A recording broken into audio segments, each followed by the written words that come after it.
And a society that doesn't allow people to learn from their mistakes is grim as fuck. We tear down instead of building up. We don't root for the comeback story. We want the takedown story. The fall of empires, the fall from grace, and we revel in it. We celebrate it. We encourage and perpetuate it. Welcome to Shift Talking, a podcast where we explore the art and science of behavior change. I'm your host, Davina, a mental health coach and founder of A Steady Space. Join me as we discuss actionable tips, inspiring stories, and expert insights to help you create lasting change once and for all. Now, let's get to the Shift Talking.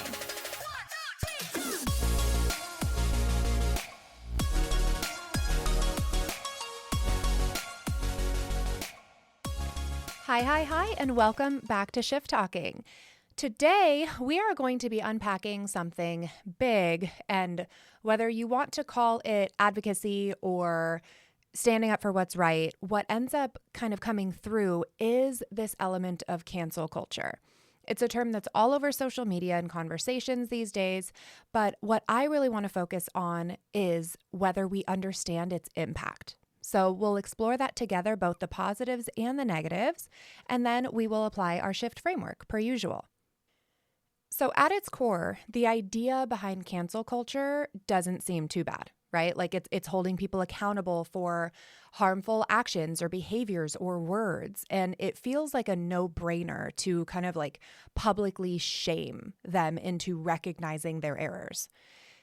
And yet, somewhere along the way, we shifted from wanting to promote accountability to something that feels way more like punishment. And when the focus is on tearing someone down rather than building them back up, we've entirely lost the plot.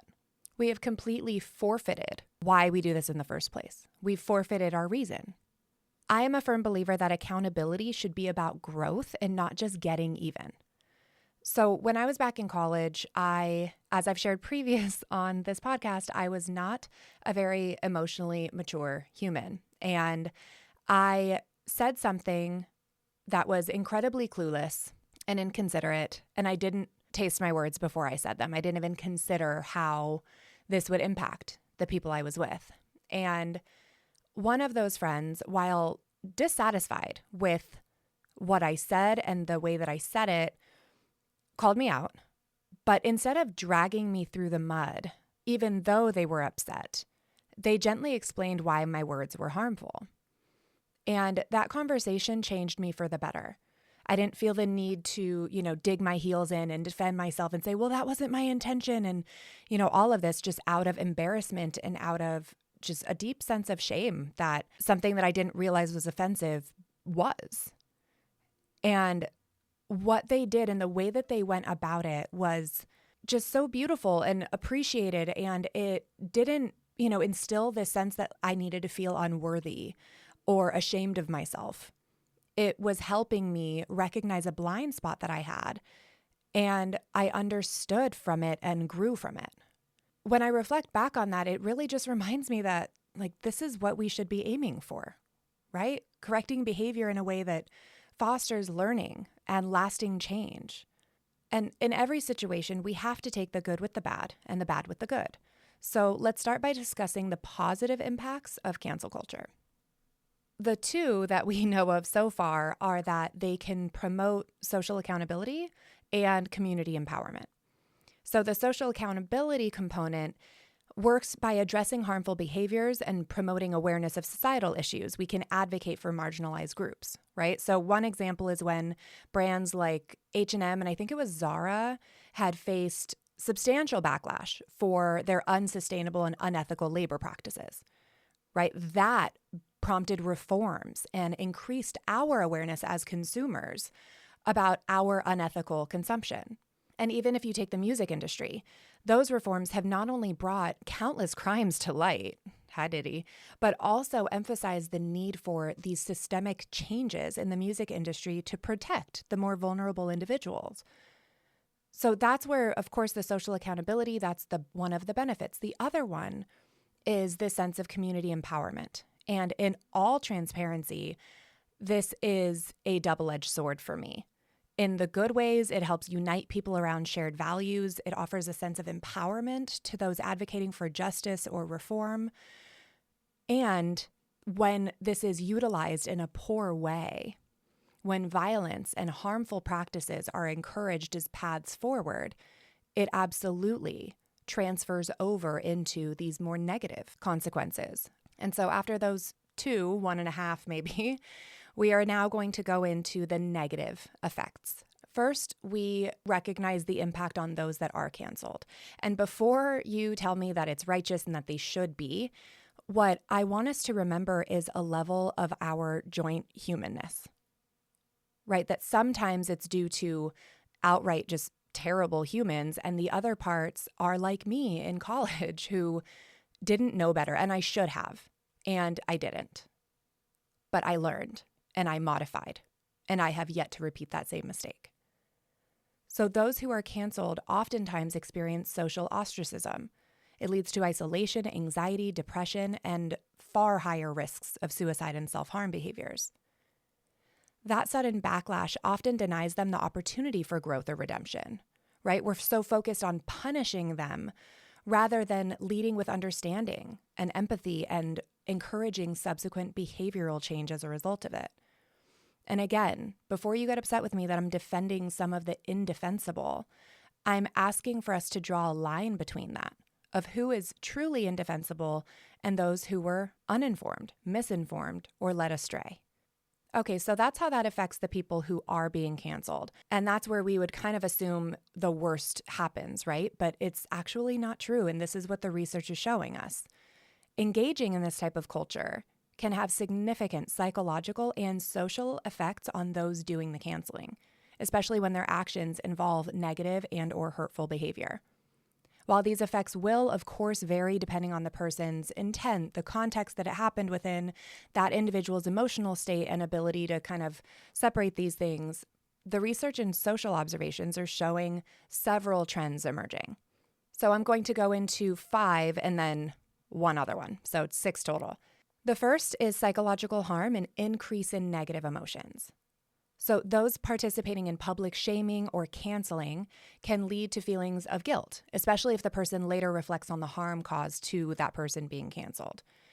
This is especially true if the one being canceled then has any sort of mental health crises or is later determined to not be deserving of the harsh treatment that they experienced. Engaging in hateful or aggressive behavior can exacerbate underlying feelings of anger, frustration, or resentment. And that creates a cycle where individuals feel compelled to continue attacking others rather than finding resolution or peace. It's like this lens that gets placed over us. And when we're looking for reasons to hate people, when we're looking for reasons to devalue them and point out they're wrong, we will find them. But what we rob them and ourselves of is this opportunity for benefit of the doubt. Our compassion reduces. Our patience levels reduce, our ability to make amends and advocate for learning and understanding and engage in conflict that is healthy, that helps us learn new and different things, that pretty much diminishes entirely. The second trend is social and emotional burnout. This includes what's called empathy erosion, where constant exposure to online negativity desensitizes us. It reduces our capacity for empathy and increases our disconnection from others. This creates an increasingly negative outlook on our society, communities, and humanity as a whole. So if we're looking for reasons to dislike other people, if we're looking for they're wrong, they're ugly, we will find it because we all inherently have good and bad within us.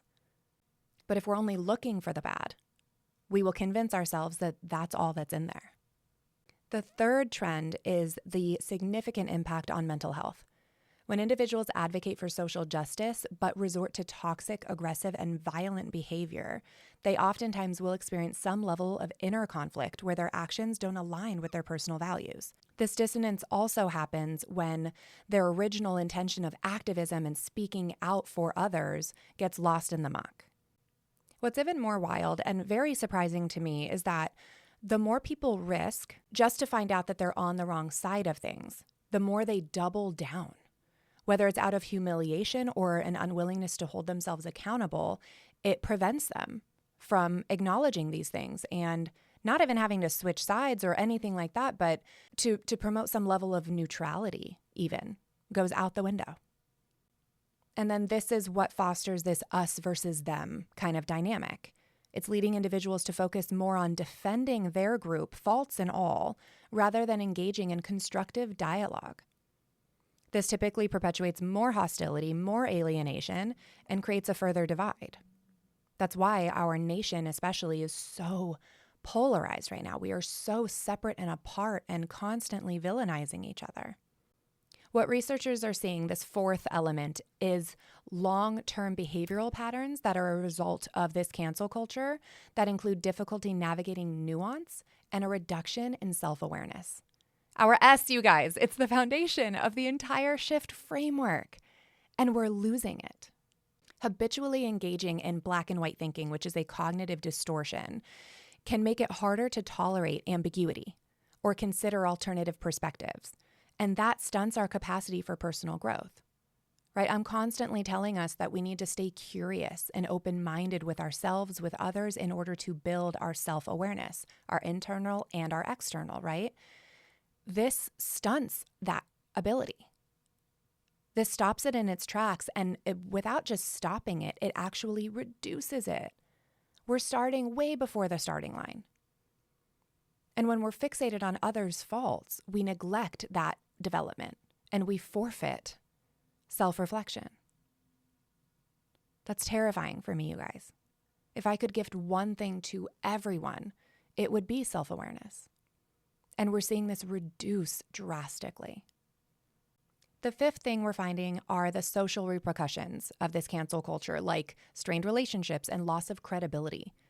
Publicly canceling someone, especially within one's own community, can lead to fractured relationships and create an atmosphere of distrust. And if those engaging in the canceling are perceived as hypocritical or overly aggressive to downright violent, they will likely face backlash themselves, which sometimes even leads to their own cancellation and then their own punishment without any opportunity for reform.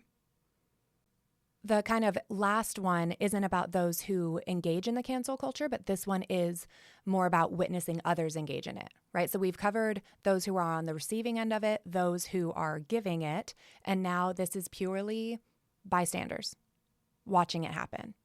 They can develop anxiety about self-expression. They'll silence themselves out of fear of any sort of backlash. They're less likely to advocate where they feel the need to. This culture of suppression might stifle constructive dialogues and promote a superficial adherence to norms without addressing deeper issues. It won't allow for us to find middle ground, and we might just agree to follow these norms without going beneath the surface, without digging in further. Engaging in public call-outs frequently replaces actual accountability and healing with judgment and punishment. And that inevitably becomes counterproductive at best and outright harmful at worst. A recent study found that while 70% of people support the idea of accountability, the same majority feels that cancel culture often skips the step where we educate or allow for correction. Just think about that. We've become so quick to cancel, but slow, if not entirely stopped, with rehabilitation.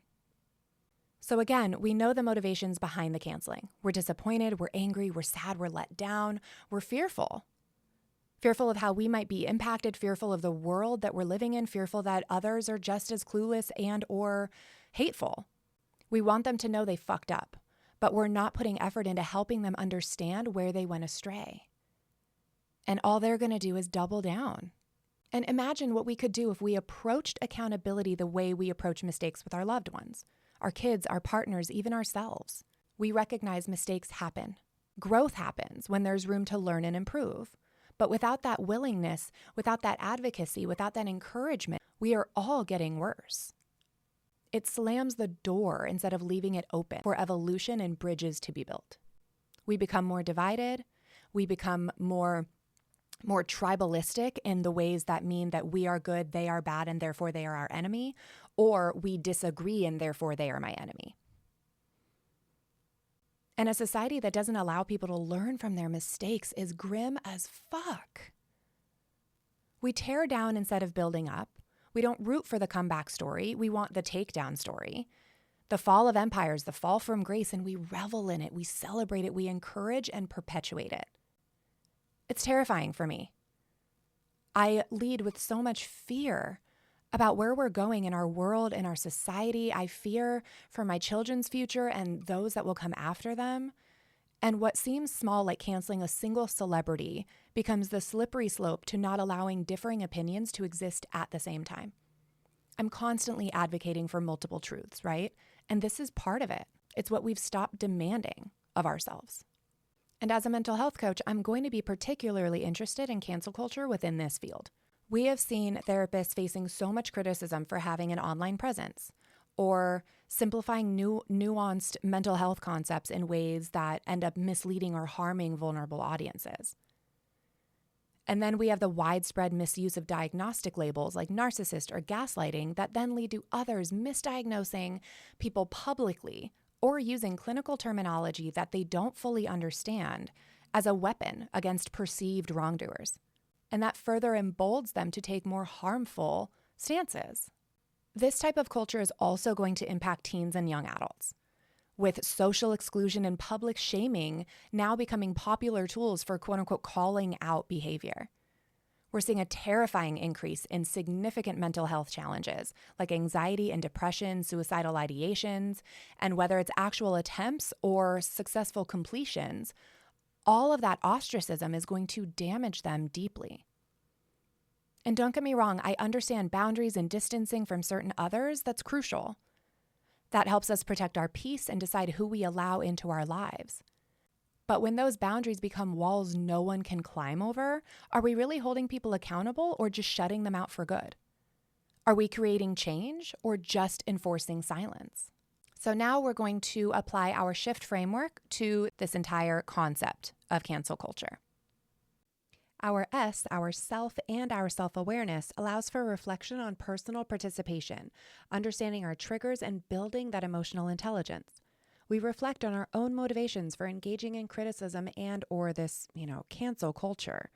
Where's our bias? Are we seeking justice? Are we venting personal frustration or just conforming to societal or community pressure? What topics or behaviors provoke strong reactions and where do those stem from? How can emotionally driven, impulsive actions be prevented? We recognize the impact of scrutiny on our personal, professional, and interpersonal identities and how those affect us and those around us. Our H, our healing from the bullshit, addresses these harmful cycles. It focuses on restorative approaches and caring for ourselves.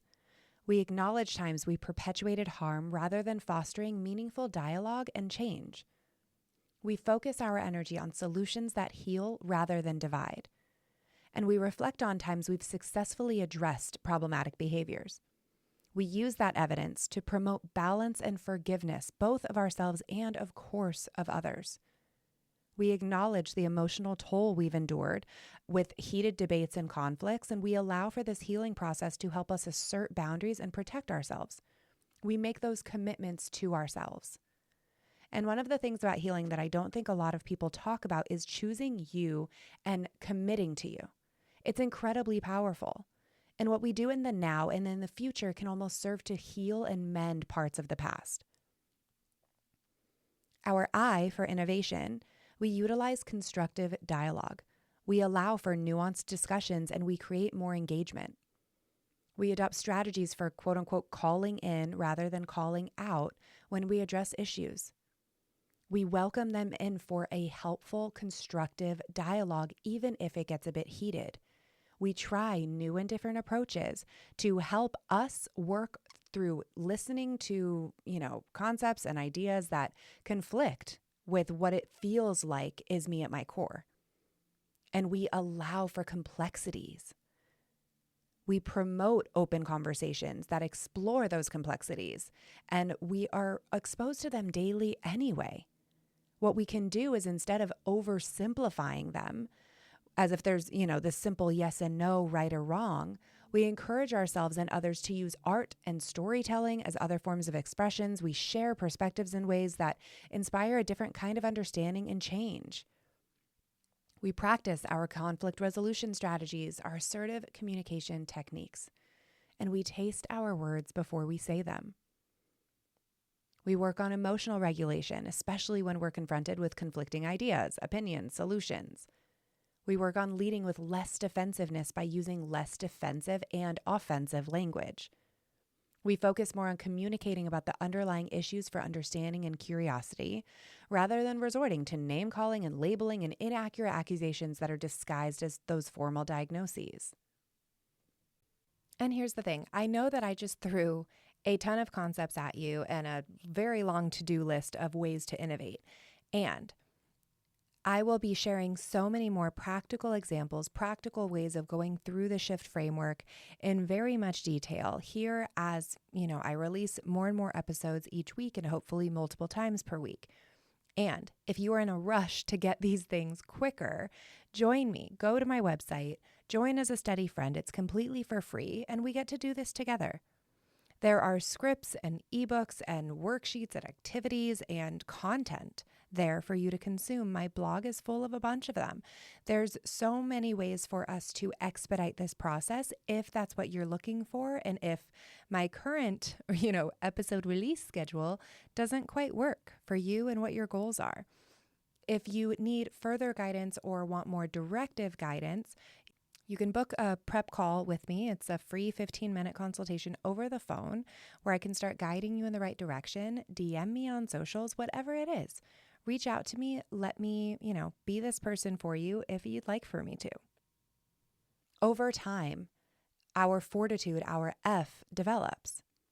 We become more equipped with these tools. We're able to manage criticism and maintain our integrity even while we navigate difficult conversations and experiences. We create and or join supportive communities like the one I am fighting so hard to create here, where we can grow alongside one another without fear or retaliatory engagement, right? You have a safe group of people, and I know this whole safe space thing is, people don't like it. And we need somewhere for us to go. We need somewhere where we can say the wrong thing. And if I think out loud, if I challenge the status quo, we stay steady in our values and actions together. And when that change is slow or difficult, we stay committed. That's the fortitude. That's this drive and this willingness to adapt. And within fortitude, we will continue seeking new, conflicting information. And that ensures that we're checking and balancing our opinions, our stances, our voices, our words, our advocacy. That helps us go back to, mitigating that risk of losing our self-awareness in the process. The climate out there is scary, and it is so, again, yes, deeply divided and divisive. It's polarizing, it's provocative, it's, seemingly people just doing shit to get under everyone else's skin. And whether or not that's their actual intention, we get to determine how deep it penetrates. We have to get to our T. We have to get to this transformation time and time again. This helps us determine that what we learn about ourselves throughout this process is valid and true and good for us. We begin modeling positive behavior and are examples of that empathy and accountability, forgiveness, resilience. And in our communities over time, we recognize how our individual actions can contribute to broader societal changes. And we absolutely have that power to turn these divisive moments into collective learning experiences. We transform, of course, one aspect at a time. And we remember that ripples become waves over time. We start small with these small transformations, and those, of course, add up to create those massive waves. And so here's my challenge for you this week. This holiday week where, we are taking it slow, and also we're engaging with a lot of family, a lot of people, and we're all experiencing a good amount of stress. And so this week, I would like for you to ask yourself one reflection question. Where in your life can you replace cancellation with compassion? It could be a tough conversation you've been avoiding because we, of course, want to avoid the conflict, but we don't realize that by avoiding it, we perpetuate it, we almost manifest it. Except this time when it actually happens, it's bigger and louder and fierier than it could have been had we mitigated it appropriately, helpfully the first time. This challenge could be revisiting an old argument with fresh eyes, right? Like, how can I play the tape back from their perspective and understand that compassion and having compassion for them and myself doesn't mean excusing harmful behavior. It just means it's guiding it towards something better, something healthier, something more helpful. So I'm hoping together we can build this community. I'm hoping you will join it by going to my website. We, again, become these steady friends. You join the groups that I'm going to be launching here in the next month or so, and we get to be those change makers, those transitional characters. We get to inspire rehabilitation rather than relish in retaliation. I, of course, as I will repeat many times over in many of these episodes, I strongly believe our world needs more of all of this. But it can only come if we lead with kindness and still hold people accountable. I really hope this conversation has sparked something meaningful for you. That accountability and compassion don't have to be opposites, that we can use both to create real and lasting change. Thank you, as always, for joining me. I'm honored to have you here. I want to hear your stories, your thoughts, your feedback on this episode and every other one. Let's keep the dialogue going. I don't want to just talk into a void here, guys. I want there to be this communication, this volley that we can enter into. So until next time, remember, this is your empowerment, one shift at a time. Stay steady. Happy holidays, and I will see you next time.